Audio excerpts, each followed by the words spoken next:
기호는 어디에나 있죠. 도로 표지판, 로고, 휴대폰, 이 모든 보편적인 기호들이 어디에서 왔는지 궁금한 적이 있나요? 그럼 블루투스 기호부터 하트 이모티콘까지 이 모든 기호의 수수께끼를 풀어보겠습니다. USB를 연결하기 위해 몇 번이고 뒤집고 또 뒤집으며 고생한 적이 있으신가요? 정말 힘들죠?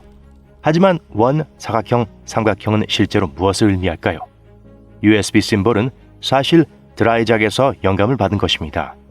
포세이돈의 삼지창이죠. 삼지창 끝의 세 가지 모양은 범용 직렬 버스, 즉 USB로 다양한 주변 기기를 연결할 수 있다는 것을 나타냅니다. 모든 종류의 장치를 연결할 수 있는 USB의 기술력을 과시하기 위한 거죠. 앰퍼샌드, M&M, H&M과 같은 브랜드에서 확실히 알아볼 수 있습니다. and라는 단어를 가장 쉽게 추격할 수 있는 방법입니다. 이 기호의 역사는 라틴어가 주어였던 고대 로마에서 시작되었습니다. 그들에게 and는 프랑스어의 에와 비슷했습니다. 수년에 걸쳐 앰퍼샌드는 매우 긴 글자의 공간을 절약하기 위해 발전했습니다. 토요타의 로고는 단순하고 쉽게 알아볼 수 있지만 다소 의아하지 않나요? 자동차에는 4개의 바퀴가 있는데 로고는 3개의 원이 있잖아요. 알고 보니 이 로고는 1936년에 만들어진 것으로 자체적으로 만든 것이 아니었습니다. 로고 디자인 콘테스트에서 우승한 것이죠. 그 동그라미들이요? 그냥 무작위로 그려진 것이 아니라 분리하면 TOYOTA의 철자를 만들 수 있습니다. 꽤 영리하죠? 저도 이걸 우승작으로 뽑을 것 같네요. 도대체 왜 우리는 이 울퉁불퉁한 거꾸로 된 삼각형을 하트 모양이라고 부를까요? 기원전 수백 년 전으로 거슬러 올라갑니다. 그 당시에는 실피움이라는 식물이 있었습니다. 이 식물은 하트 모양의 씨앗을 가지고 있었고 고대 그리스인들은 이 식물에 열광했어요. 심지어 동전에 이 씨앗을 넣기도 했죠. 그리고 이 식물은 피임용 식물이었어요. 그래서 사랑과 연관된 식물이 된 거죠. 방사선 기호가 추상 미술관에나 있을 법한 그림처럼 보인다고 생각해 본 적이 있나요? 이 그림이 실제로는 근처에 심각한 방사능이 있다는 경고라는 사실이 놀랍습니다. 이 그림은 1946년 버클리 연구원들이 만든 것입니다. 처음에는 파란색의 자홍색으로 시작해서 자홍색과 노란색으로 바뀌다가 가시성을 높이기 위해 검은색과 노란색으로 정착했습니다. 기호 자체는요, 원자에서 방사능이 터져 나온 것을 보여주기 위한 것이죠. 꽤 멋지죠? 이제 생물학적 위험 기호에 대해 알아봅시다. 어둡고 예술적인 잉크 얼룩 테스트에서 나온 것 같지 않나요? 원이 3개의 구불구불한 검은색 선으로 나뉘고 가장자리로 갈수록 가늘어지는 단순한 형태입니다. 1966년 다우 케미칼에서 만든 이 기호는 눈에 잘 띄지 않으면서도 알아볼 수 있도록 여러 규칙에 따라 만들어졌습니다. 독성 물질이 생명체를 엉망으로 만드는 모습을 보여주기 위한 것이죠. 생각해보면 이해가 됩니다. 다음은 현대자동차의 로고입니다. 로고가 꽤 간단하죠? 원 안에 이탈릭체로 된 H만 있어요. 하지만 현대는 그렇게 단순하다고 말하지 않습니다. 현대자동차에 따르면 이 로고는 단순한 H가 아니라 두 사람이 악수하는 모습을 옆에서 본 것처럼 보이도록 만들어졌다고 합니다. 잘 보이지 않는다면 이 작은 사진을 확인해 보세요.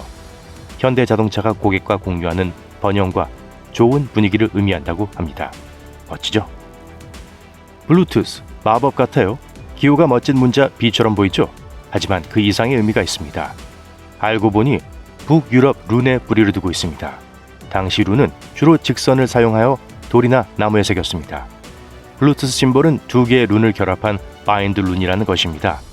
바이킹 버전의 문자 B와 H를 결합한 것으로 헤럴드 블루투스라는 전설적인 왕의 이름을 딴 것입니다.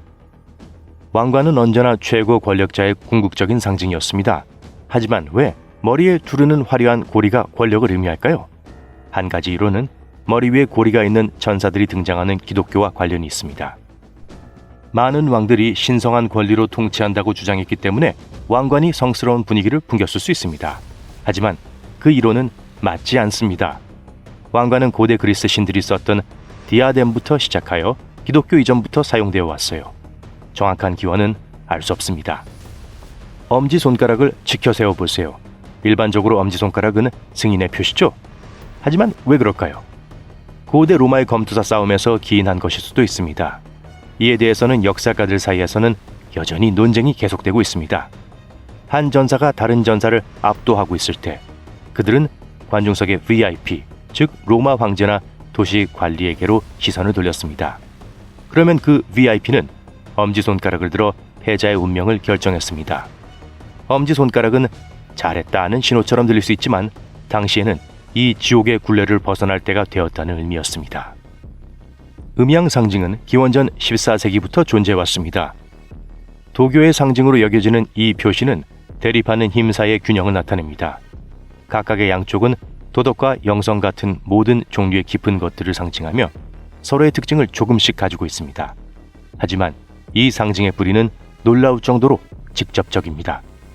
음은 산의 어두운 면을 의미하고 양은 밝은 면을 의미합니다. 따라서 이 심볼은 산 정상의 조감도와 같다고 생각하면 됩니다. 멋지죠? 파이를 좋아하시나요? 아니, 맛있는 속을 채운 디저트가 아니라 학교 수학 시간에 배운 파이를 좋아하시나요? 파이는 대략 3.141로 원의 넓이 등을 계산하는 데 도움이 되는 마법의 숫자입니다. 기원전 250년경 시라큐스의 아르키메데스가 발견한 것으로 알려져 있지만 그가 직접 기호를 붙인 것은 아닙니다. 그건 윌리엄 존스였습니다. 그는 둘레라는 단어의 그리스어 첫 글자를 따서 파이를 사용했습니다. 우리는 사방에서 십자가를 보는데 익숙합니다. 하지만 보통은 두 개의 직선이 서로 교차하는 이런 유형의 십자가를 봅니다. 기독교 덕분에 꽤 유명해졌어요. 하지만 십자가라는 사실을 아는 사람은 많지 않은 더 오래된 십자가의 상징인 앙크가 있습니다. 고대 이집트의 이 상징은 생명의 열쇠라고 불리며 불멸을 상징하는 것으로 알려져 있습니다. 고대 이집트의 신성한 텍스트와 그림에서 많이 찾아볼 수 있습니다. 또는 요즘 유행하는 목걸이에서도 볼 수 있죠. 헤르메스 또는 머큐리의 지팡이는 많은 의료기관의 상징입니다. 하지만 여기서 중요한 점은 헤르메스는 치료사가 아니었다는 것입니다. 도둑질에 더 관심이 많았죠. 하지만 기원전 1200년경 고대 그리스에는 아스클레피오스라는 천재 의사가 있었습니다. 그의 트레이드마크는 뱀이 감겨있는 긴 나무 지팡이였습니다. 몇 천 년이 흐른 후 미 육군 의무단의 한 장교가 이 두 가지 상징을 혼동했습니다. 이런 괜찮아 라는 상징은 믿거나 말거나 특정 장소에서 여러분을 곤란한 상황에 빠뜨릴 수 있습니다. 하지만 이 문양이 실제로 불교와 힌두교에서 신성한 상징이라는 사실을 알고 계셨나요? 이를 무드라, 특히 토론의 무드라라고 합니다. 무드라는 단순히 괜찮다는 신호를 보내는 것이 아니라 부처님의 가르침을 배우고자 하는 사람들에게 부처님의 지혜를 전달하기 위한 것입니다. 심오하죠? 지금처럼 이렇게 생각 없이 사용해도 될지 모르겠네요. 번개, 이렇게 작은 것으로 이렇게 많은 것을 상징하는 것은 없습니다. 파워레인저, 플래시, 휴대폰 충전소, 제우스의 분노 등을 쉽게 떠올릴 수 있습니다. 이 상징은 인류 역사상 가장 오래되고 가장 잘 알려진 상징 중 하나입니다. 그 기원은 인류의 역사만큼이나 오래되었을지도 모릅니다. 원시인과 네안데르탈인도 동굴에서 긁어 만들었죠. 북유럽, 로마, 그리스, 아메리카, 원주민 문명에도 문양이 그려져 있습니다. 기본적으로 하늘에서 내려오는 불에 대한 두려움을 뜻합니다. 여러분은 아마도 이 상징인 호루스의 눈 문신을 많이 보셨을 겁니다. 하지만 이 문신이 건강과 회복을 의미한다는 사실은 잘 모르셨을 겁니다. 아시다시피 호루스는 고대 이집트의 신이었습니다. 그는 다른 신 세스와 싸우다가 왼쪽 눈을 잃었습니다. 전능한 여성신 하토르가 마법으로 그의 눈을 회복시켜 주었죠. 그 이후로 이 상징은 건전한 건강과 통합을 의미하게 되었습니다. 맥도날드의 심볼은 아마도 전 세계에서 가장 유명한 심볼 중 하나일 겁니다. 분명히 문자 M을 양식화한 것 같지만 마치 아주 특별한 왕국에 들어서는 것처럼 두 개의 황금색 아치를 표현하도록 디자인되었습니다.